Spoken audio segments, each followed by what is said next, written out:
Au bac, l'épreuve d'histoire est combinée à celle de géographie. Elle dure 4 heures. C'est une épreuve qui se divise en deux parties. Ces deux parties comprennent une composition qui vaut 12 points et un exercice secondaire qui vaut 8 points. Alors la composition peut être d'histoire ou de géographie, ainsi que l'exercice. Les deux combinaisons sont possibles. Et pour obtenir le maximum de points, c'est une erreur de faire l'impasse sur un des deux exercices, ou alors d'en bâcler un des deux. Même si vous avez des difficultés sur l'une des deux parties, il faut la traiter. Il faut compter environ 2h30 pour la composition et 1h30 pour l'autre exercice. C'est évidemment variable, mais il faut garder un temps raisonnable pour les deux parties. Alors la composition, c'est une dissertation. Il y aura deux sujets au choix, qui se présenteront sous la forme d'une phrase ou d'une question. Une phrase, cela pourrait être par exemple « Les puissances étrangères et le Moyen-Orient depuis 1916 ». Pour trouver la problématique, il faut essayer de formuler une question à laquelle votre composition répondra. Cette question, la problématique, peut être très simple. Par exemple ici, avec les puissances étrangères et le Moyen-Orient depuis 1916, votre problématique pourrait être « Comment a évolué le rôle des puissances étrangères dans la géopolitique du Moyen-Orient depuis 1916 ?» Une question serait du type « Pourquoi la mémoire de la guerre d'Algérie est-elle divisée en France ?» Si le sujet est une question, vous n'avez pas besoin de chercher une problématique très longtemps. La problématique, ce sera tout simplement la question. L'introduction est la partie la plus importante de votre composition. Il faut la préparer au brouillon, au moins dans ses grandes lignes. Et il est normal de passer pas mal de temps sur l'introduction, 20 à 30 minutes par exemple.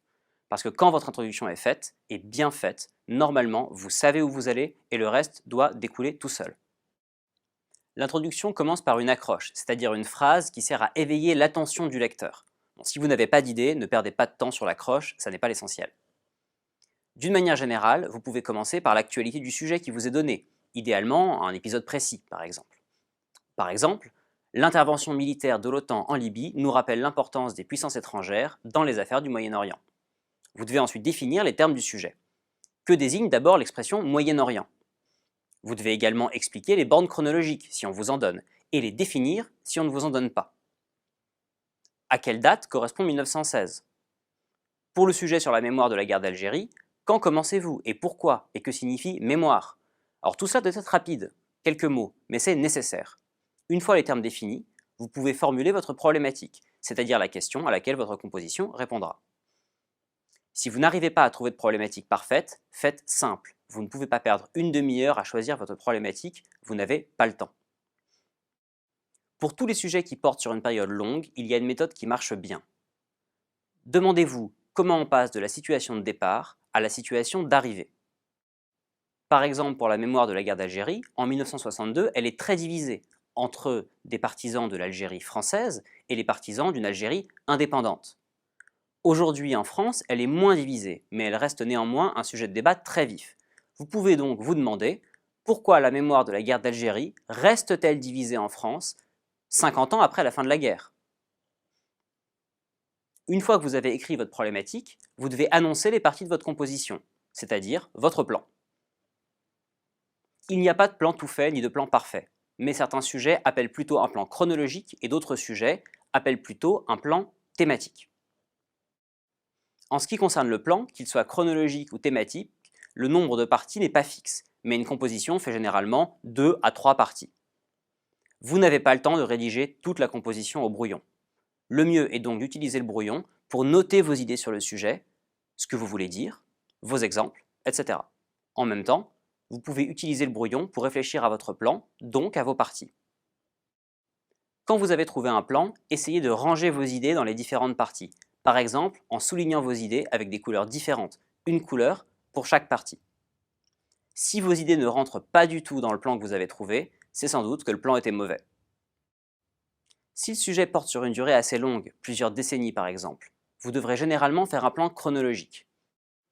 La raison est simple. Sur une longue durée, les choses ont probablement évolué, et un plan chronologique vous permet de décrire cette évolution dans le temps, car chaque partie correspondra à une étape de l'histoire. Par exemple, sur le Moyen-Orient depuis 1916, le plan chronologique est clairement conseillé, car le sujet porte sur presque 100 ans. Toute la question est alors de savoir quelle partie faire, c'est-à-dire où couper. Ces coupures chronologiques, on les appelle des césures. Une césure doit marquer un vrai changement pour le sujet que vous traitez. Généralement, elle correspond à un événement majeur. Par exemple, pour le Moyen-Orient, vous pouvez faire 3 parties. Première partie, 1916-1945. qui est l'époque dite coloniale, dominée par l'Angleterre et la France. Deuxième partie, 1945-1989, qui est la période de la guerre froide. Et troisième partie, de 1989 à nos jours, qui est la période où il n'y a plus qu'une seule puissance étrangère dominante au Moyen-Orient, les États-Unis. Bien sûr, il y a souvent plusieurs plans possibles.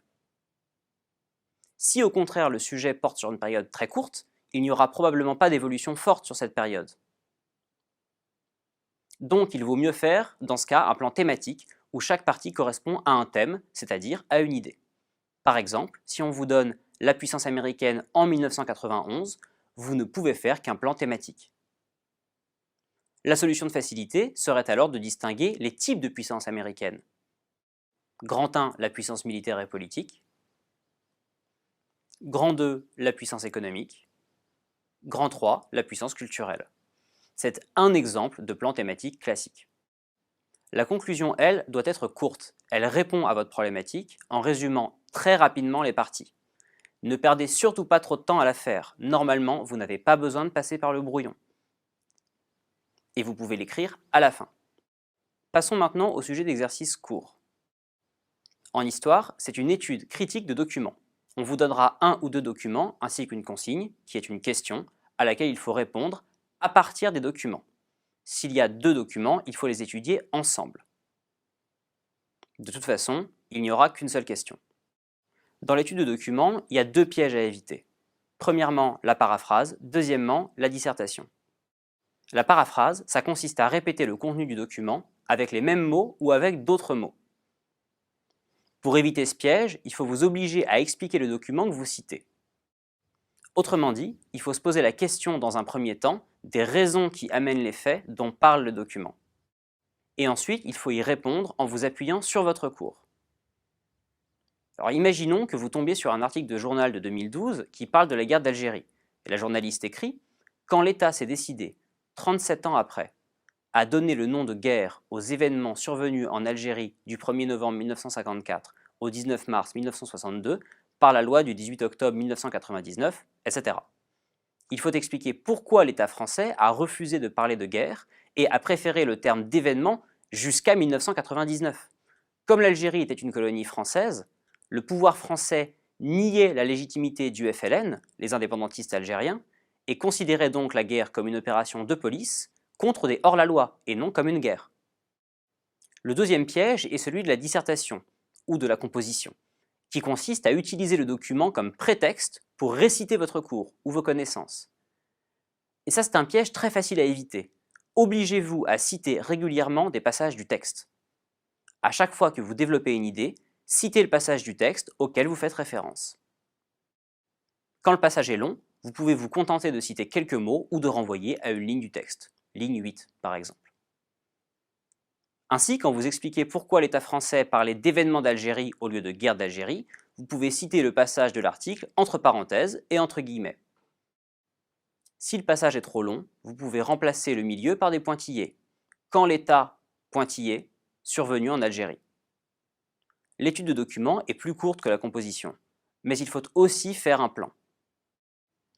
Comme dans la composition, votre plan doit permettre de répondre à la question posée. Généralement, ce sera un plan thématique. Il est assez rare qu'on puisse faire un plan chronologique pour une étude de document. Au brouillon, vous pouvez procéder comme pour la composition. D'abord, vous réfléchissez à vos parties sur une feuille de brouillon, et quand vous êtes satisfait de vos parties, vous soulignez différents passages du document avec des couleurs différentes, une couleur par partie. Cette méthode vous permet de retrouver rapidement les passages à citer quand vous rédigez vos parties.